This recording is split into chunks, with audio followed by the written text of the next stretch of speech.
John സാറാണ്. നമ്മളിന്ന് +1 കുട്ടികൾക്ക് വേണ്ടിയുള്ളൊരു സ്പെഷ്യൽ ക്ലാസ്സാണ്. ഈ സ്പെഷ്യൽ ക്ലാസ് എന്ന് പറഞ്ഞാൽ നിങ്ങൾ വളരെ ശ്രദ്ധിക്കണം. ചില കാര്യങ്ങൾ ശ്രദ്ധിച്ചില്ലെങ്കിൽ നല്ല മാർക്ക് വാങ്ങാൻ എന്നുള്ള രീതിയിൽ കൂടെയൊക്കെ സ്റ്റാർട്ട് ചെയ്തവർ, ഇല്ലെങ്കിൽ നമ്മൾ നല്ല മാർക്കോടുകൂടി പാസ്സായി വന്നവർ, അവർക്കൊക്കെ ചിലപ്പോൾ +1ൻ്റെ റിസൾട്ട് കഴിയുമ്പോൾ ചിലപ്പോൾ ഒരു വിഷമങ്ങൾ ഉണ്ടായേക്കാം. അത് ഒഴിവാക്കണമെങ്കിൽ ഒന്ന് പ്രിക്വേഷൻ എടുക്കുന്നത് നല്ലതായിരിക്കും. അതിനുവേണ്ടി മാത്രമുള്ളൊരു ക്ലാസ്സാണ്. ഇത്തിരി സമയം കൊണ്ട് കുറച്ച് നല്ല കാര്യങ്ങൾ, ഇല്ലെങ്കിൽ ഏറ്റവും ശ്രദ്ധിക്കേണ്ട കാര്യങ്ങളാണ് പറയാൻ പോകുന്നത്. നമ്മളിപ്പോൾ സ്കൂളിലൊക്കെ കയറി ക്ലാസ്സൊക്കെ ജസ്റ്റ് ഇങ്ങനെ ചിലയിടത്ത് സ്റ്റാർട്ട് ചെയ്തു, ചിലയിടത്തൊന്നും സ്റ്റാർട്ട് ചെയ്തിട്ടില്ല. ഇങ്ങനെ ഓരോ കാര്യങ്ങളൊക്കെ പറഞ്ഞു തുടങ്ങിയിട്ടുണ്ട്. എന്തായാലും പല കുട്ടികളും ട്യൂഷനൊക്കെ പോയി തുടങ്ങിയിട്ടുണ്ട്, പഠിച്ചൊക്കെ ഉണ്ട്. നമ്മുടെ ഓൺലൈൻ ക്ലാസ്സൊക്കെ ഉണ്ട് കേട്ടോ. ജോയിൻ ചെയ്യാം, അടിപൊളിയായിട്ട് പഠിക്കാം. നല്ല സിമ്പിളായിട്ട് സൂപ്പറായിട്ട് എക്സാമിന് ഏതൊക്കെയാണ് പഠിക്കേണ്ടതെന്നൊക്കെ ഉള്ളത് അടിപൊളിയായിട്ട് അങ്ങ് തന്ന് പഠിപ്പിക്കും. എന്ന് പറയുക നിങ്ങളായിട്ട് കണ്ടെത്തേണ്ട ഏതാണ് പഠിക്കേണ്ടത് നമ്മളങ്ങ് തരും. അപ്പം അത് മാത്രം പഠിച്ചാൽ മതി. അപ്പോൾ എളുപ്പത്തിൽ നിങ്ങൾക്ക് കംപ്ലീറ്റ് ചെയ്യാനുള്ള അവസരമുണ്ട് കേട്ടോ. അപ്പോൾ അതിനൊക്കെ ജോയിൻ ചെയ്യാം. ഒത്തിരി കുട്ടികൾ പഠിക്കുന്നുണ്ട്, ഒത്തിരി കുട്ടികൾ +2 പഠിക്കുന്നുണ്ട്, എൻട്രൻസ് പഠിക്കുന്നുണ്ട്, എല്ലാം ഉണ്ട്. ഓക്കെ, അപ്പോൾ നമ്മുടെ താഴെ കാണുന്ന നമ്പറിൽ നിങ്ങളൊന്ന് കോൾ ചെയ്താൽ മതി, അല്ലെങ്കിൽ വാട്സാപ്പിൽ മെസ്സേജ് ചെയ്താൽ മതി. ഓക്കെ, അപ്പോൾ നമ്മുടെ ഇന്നത്തെ വിഷയം എന്ന് പറഞ്ഞാൽ ഏറ്റവും നമുക്ക് ടഫായിട്ട് വരുന്ന 3 സബ്ജക്ട്സുകളുണ്ട് എല്ലാവർക്കും. അത് കമ്പ്യൂട്ടർ സയൻസ് ആണെങ്കിലും ബയോളജി സയൻസ് ആണെങ്കിലും 3 പേരാണ് നമ്മുടെ ഏറ്റവും പ്രധാനപ്പെട്ട എതിരാളികൾ അല്ലേ. ഒന്ന് മാത്സ് ഉണ്ട്, അടുത്ത ഫിസിക്സ് ഉണ്ട്, മൂന്നാമത്തേത് കെമിസ്ട്രി ഉണ്ട് അല്ലേ. ഇപ്പോൾ ഇതിനകത്ത് ആരാണ് ഏറ്റവും വലിയ വില്ലൻ എതിരെ എന്ന് ചോദിച്ചു കഴിഞ്ഞാൽ, ഇപ്പോൾ നിങ്ങൾക്ക് പ്രത്യേകിച്ച് അനുഭവങ്ങളൊന്നും ഇല്ലാത്തതുകൊണ്ട് ഏതാണെന്നൊന്നും പറയാൻ അറിയത്തില്ല. ശരി, കാരണം പഠിച്ച് തുടങ്ങിയിട്ടില്ലല്ലോ. ഇവൻ്റെയൊക്കെ പ്രശ്നങ്ങൾ എന്തൊക്കെയാണെന്ന് അറിയണമെങ്കിൽ ഇവൻ പഠിച്ചിട്ട് ഒരു എക്സാമൊക്കെ എഴുതി അങ്ങനെയൊക്കെ വരണം.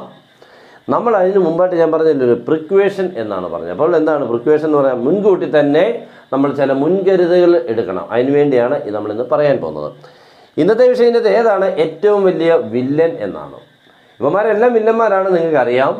ഏറ്റവും വില്ലന്മാരിൽ വില്ലനുണ്ടല്ലോ, അവനെ ഒന്ന് കണ്ടെത്തുക, കൂടുതൽ ശ്രദ്ധിക്കുക. അപ്പോൾ നിങ്ങളുടെ മനസ്സിൽ പലതും വരും അല്ലേ, ഇത് തന്നെ ആണെന്ന്. ഓക്കെ, അതൊക്കെ അവിടെ ഇരിക്കട്ടെ. നമുക്കിന്നത്തെ ഏറ്റവും പ്രയാസകരമായിട്ട് 2 വർഷം 3 വർഷം മുമ്പൊക്കെ വന്നുകൊണ്ടിരുന്നത് നിങ്ങൾക്കറിയായിരിക്കും, ഫിസിക്സ് ആയിരുന്നു. ഏറ്റവും മോശപ്പെട്ട ഒരു സബ്ജക്റ്റ് ആയിരുന്നു. കാരണം കുട്ടികൾക്കൊന്നും മനസ്സിലാവുന്നില്ല ക്വസ്റ്റ്യൻസുകൾ എന്നുള്ള ഒരു അനുഭവത്തിൽ കൂടിയായിരുന്നു വന്നുകൊണ്ടിരുന്നത്. അത് 2, 3, 4, 5 വർഷങ്ങളായിട്ട് അങ്ങനെ തന്നെ ആയിരുന്നു. 2 വർഷത്തിന് മുമ്പുള്ള കുറേ വർഷങ്ങൾ. കെമിസ്ട്രി പക്ഷേ അന്നേരമൊക്കെ നല്ല പയ്യനായിരുന്നു. നല്ല പയ്യെന്ന് പറയാൻ എല്ലാവർക്കും ഇഷ്ടമായിരുന്നു. ആ പയ്യന് നല്ല സത്യം മാത്രമേ പറയത്തുള്ളൂ, അല്ലെങ്കിൽ അങ്ങനെയൊക്കെയുള്ള നല്ലൊരു പയ്യനായിരുന്നു. പക്ഷേ ഇപ്പം കുറച്ച് 1-2 വർഷമായിട്ട് അവനും മോശമായി. ചെറിയൊരു മോശത്തിലൂടെ കയറി. എന്താണെന്ന് അറിയാമോ, ഒത്തിരി പഠിക്കാനുണ്ട്, ഇതാ പ്രശ്നം. അല്ലാതെ പഠിക്കുന്നത് മനസ്സിലാവായ്മയൊന്നുമല്ല, ആർക്കും വായിക്കാനും ഒന്നും മെനക്കെടാൻ വയ്യ, അതിൻ്റെ പ്രശ്നമാണ്. അല്ലാതെ കെമിസ്ട്രി ഇപ്പോഴും അടിപൊളി പയ്യനാണ്, ഒരു കുഴപ്പമില്ല. പിന്നെ മാത്സിനെ കുറിച്ച് നിങ്ങൾ ആ 10ാം ക്ലാസ്സിലുള്ള പരിചയം വെച്ചുകൊണ്ട് പറയുമ്പോൾ ഇത് നമുക്ക് എന്തായിരിക്കും എന്നുള്ളത് കഴിഞ്ഞ വർഷങ്ങളിലായിട്ടൊക്കെ നോക്കുമ്പോൾ ഈ കഴിഞ്ഞ 1-2 വർഷത്തിനുള്ളിൽ ഇവൻ്റെ സ്ട്രക്ചറേ മാറി. അതാണ് ഇതിനകത്തെ പ്രശ്നം. ഇപ്പം ഫിസിക്സ് നല്ല ടഫായിരുന്നുവെങ്കിലും കുട്ടികൾക്കൊക്കെ മാർക്ക് അത്യാവശ്യം കിട്ടുന്നുണ്ടായിരുന്നു. ഇപ്പോൾ ടഫായിരുന്നു എന്നൊക്കെ പറയുന്നത് പിള്ളേരെല്ലാം പേടിച്ചിരിക്കും, പക്ഷേ മാർക്കിങ് കിട്ടുമായിരുന്നു. But in the case of maths അതല്ല സംഭവിച്ചേക്കുന്നത്. അതിപ്പോൾ ലേറ്റസ്റ്റ് ആയിട്ടുള്ള റിപ്പോർട്ട് നിങ്ങൾ നോക്കിയാൽ നിങ്ങളുടെ സീനിയേഴ്സിൻ്റെ അടുത്ത് നിങ്ങളുടെ മാത്സിൻ്റെ മാർക്ക് കുട്ടികളോട് ചോദിച്ചു കഴിഞ്ഞാൽ അവരുടെ ചോദിച്ചു കഴിഞ്ഞാൽ അവർ പറയുന്നത് വളരെ ലോ ആയിട്ടുള്ള മാർക്കായിരിക്കും. ഏകദേശം ഒരു 75%. 25% ഞാൻ നോക്കുന്നില്ല, അത്രയും. അല്ലെങ്കിൽ ഒരു 80% ബുദ്ധിമുട്ടായിരിക്കും. 20%ഓളം കുട്ടികൾക്ക് വലിയ കുഴപ്പമില്ലാതെ മാർക്ക് കിട്ടും. പക്ഷെ അവരും 10ാം ക്ലാസ്സിലെ പോലെ മാർക്ക് കിട്ടിയവരും കുറവാണ് അതിൻ്റെ അകത്ത്. അപ്പം നിങ്ങൾ വളരെ ശ്രദ്ധിക്കേണ്ടത് ഇതിനകത്ത് ഏറ്റവും കൂടുതൽ ഇപ്പോഴത്തെ ഞാൻ പറയുന്നതേ ഉള്ളൂ, ഏറ്റവും വലിയ വില്ലൻ മാത്തമാറ്റിക്സ് ആണ്.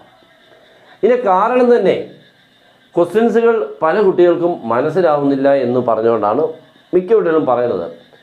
നമ്മളിപ്പോൾ ടെക്സ്റ്റ് ബുക്കിൽ നിന്ന് കുറേ കാര്യങ്ങൾ പഠിച്ചു, നല്ല പോലെ പഠിച്ചു, ടെക്സ്റ്റ് ബുക്കിൽ എല്ലാം പഠിച്ചിട്ടുണ്ട്, കാര്യമില്ല. അപ്പോൾ അങ്ങനെയുള്ള ക്വസ്റ്റ്യൻസുകളാണ് ലാസ്റ്റ് വന്നത്. ടെക്സ്റ്റ് ബുക്കിൽ ഇല്ലാത്ത ഒരു 3-4-5 ചോദ്യങ്ങളെങ്കിൽ എത്തി. എന്തെഴുതും, എങ്ങനെ എഴുതും? നമ്മുടെ ഈ പുറത്തുനിന്ന് വരുന്നൊരു ക്വസ്റ്റ്യൻ ഏതാണെന്ന് പഠിച്ചുകൊണ്ട് പോകാൻ പറ്റുമോ? ഇത്രയും ചാപ്റ്റേഴ്സ് ഉള്ളതിനകത്തുനിന്ന് ഏതൊക്കെ ചാപ്റ്ററിൽ നിന്നാണ് പുറത്തുനിന്ന് വരുന്ന ചോദ്യങ്ങൾ എന്ന് പറയാനും പറ്റില്ല. അപ്പം അങ്ങനെ ഈ വർഷത്തെ ലാസ്റ്റ് +1 എക്സാം, ഇപ്പം +2 പഠിക്കുന്നവരിൽ ഭൂരിഭാഗം ആൾക്കാരെയും തോറ്റുപോയി. ഒത്തിരി കുട്ടികൾ തോറ്റു. പക്ഷെ അവരുടെ 10ാം ക്ലാസ്സിലെ മാർക്കൊക്കെ നോക്കിയാൽ തിളങ്ങി നിൽക്കുക, തിളക്കമാർന്ന് നിൽക്കുക. പക്ഷേ +1 മാർക്ക് നോക്കുമ്പോൾ നമ്മൾ ഈ പറഞ്ഞ പോലെ മാർക്ക് വളരെ കുറവ്, എരിഞ്ഞു തീർന്ന ഒരു ഇതുപോലെയുള്ളൂ, കരണ്ട് പോലെ, അങ്ങ് മാർക്ക് ഒത്തിരി കുറഞ്ഞ് തോറ്റുപോയ ഇഷ്ടം പോലെ ആൾക്കാരാണ് കേട്ടോ. എന്ന് പറഞ്ഞാൽ അവരുടെ ഗ്രാഫ് നോക്കിയാൽ താഴോട്ട് ഒരൊറ്റ വീഴുന്ന പോലെ, മീൻസ് അതേപോലെ ഉള്ളവരുന്നതല്ല, വലിയൊരു വീഴ്ച പോലെ ആയിപ്പോയി മാർഗം. പലർക്കും ഷോക്കായി, വീട്ടുകാർക്ക് അതിലും വലിയ ഷോക്കായി. പിന്നെ നേരത്തെ തന്നെ പലരും പറഞ്ഞു എൻ്റെ മാർക്ക് കുറേ മാത്സിന് എന്ന് പറഞ്ഞായിരുന്നു. അതിൻ്റെ പേരിൽ വലിയ കുഴപ്പമില്ലാതൊക്കെ ഇങ്ങനൊരു വലിയ താഴ്ചയിലോട്ടാണ് പോയത് കേട്ടോ. 10th മാർക്കും +1 മാർക്കും ഇത്രയും സ്ലോപ്പിൽ അതായിട്ട് നല്ല ഭയങ്കരമായിട്ട് പോയി, മാർക്ക് പോയി. ഇനി അവർക്കൊക്കെ ഇമ്പ്രൂവ്മെൻറ്റ് നടത്തുക എന്ന് പറയുന്നത് ഈ വർഷം ഇല്ല, അടുത്ത വർഷമേ ഉള്ളൂ. അത് തന്നെ വലിയൊരു പ്രശ്നമാണ്. ഇനി അതൊക്കെ എങ്ങനെയാവും അതിൻ്റെ ഭാവി എന്നുള്ളത് അറിയില്ല. അപ്പോൾ ഞാൻ ഇത്രേ പറയുന്നുള്ളൂ, നിങ്ങൾ +1 മാത്സ് പഠിക്കുമ്പോൾ ഈ വർഷം തൊട്ട് പ്രത്യേകിച്ച് നിങ്ങളിപ്പോൾ അതാണ് തുടങ്ങിയിരിക്കുന്നത്, നല്ലതുപോലെ പഠിക്കുക എന്നുള്ളത് മാത്രമല്ല, പുറത്തുനിന്ന് വരാൻ സാധ്യതയുള്ള ക്വസ്റ്റ്യൻസുകളെയും കൂടെ പഠിക്കണം എന്നർത്ഥം. എന്നെങ്കിലും നമുക്കൊരു A+ഓ ഫുൾ മാർക്ക് കിട്ടുള്ളൂ. അല്ലെങ്കിൽ നമ്മൾ ജസ്റ്റ് പാസ്സാവാം, ഇല്ലെങ്കിൽ ഒരു B അല്ലെങ്കിൽ ഒരു B+ലേക്ക് ഒതുങ്ങും. ഓക്കെ, അപ്പോൾ അതുകൊണ്ട് ഏറ്റവും വലിയ വില്ലൻ ഞാൻ പ്രഖ്യാപിക്കുന്നു, മാത്സാണ്. ഏറ്റവും നല്ലപോലെ പഠിച്ചോണം, ഇല്ലെങ്കിൽ ഞാൻ ഈ പറഞ്ഞ പോലെ ഒരു വിഷമത്തിനുള്ള ഇടവരുത്താനുള്ള സാധ്യതയുണ്ട്. ഓക്കെ, അപ്പോൾ മറ്റൊരു രണ്ടുപേരും പ്രശ്നം എന്ന് പറഞ്ഞാൽ ഫിസിക്സ് എന്ന് പറഞ്ഞാൽ ആപ്ലിക്കേഷൻ ലെവൽ ക്വസ്റ്റ്യൻസുകളുണ്ട്. അപ്പോൾ അത് ചിലപ്പോൾ നമുക്ക് മനസ്സിലാവാൻ, പക്ഷേ അത് കുറവായിരിക്കും. ടെക്സ്റ്റ് ബുക്കിൽ നിന്നൊക്കെ അത്യാവശ്യം ഉണ്ടായിരിക്കും, ഇല്ലെങ്കിൽ പുറത്തുനിന്ന് ഒത്തിരിയില്ല. കെമിസ്ട്രി ആണെങ്കിൽ വായിക്കുന്നതിനുള്ള ബുദ്ധിമുട്ടാണ്, വായിച്ച് തീർക്കണ്ടേ, ഇത്രയും പഠിച്ച് തീർക്കണ്ടേ, അതാ പ്രശ്നം. മാത്സ് അങ്ങനെയൊന്നുമല്ല, നല്ല രീതിയിൽ കൂടെ ചെയ്ത് പഠിക്കുകയും പുറത്തുനിന്നുള്ള ക്വസ്റ്റ്യൻസുകൾ വന്നാൽ ചെയ്യാൻ കഴിവാവുകയും ചെയ്തെങ്കിൽ മാത്രമേ പറ്റുള്ളൂ. ഓക്കെ, ഇത് മാത്രമൊന്ന് പറയാൻ വേണ്ടി വന്നതാണ്. പിന്നെ നമ്മുടെ ക്ലാസ് ഉണ്ടെന്ന് ഞാൻ നേരത്തെ തന്നെ പറഞ്ഞിരുന്നു.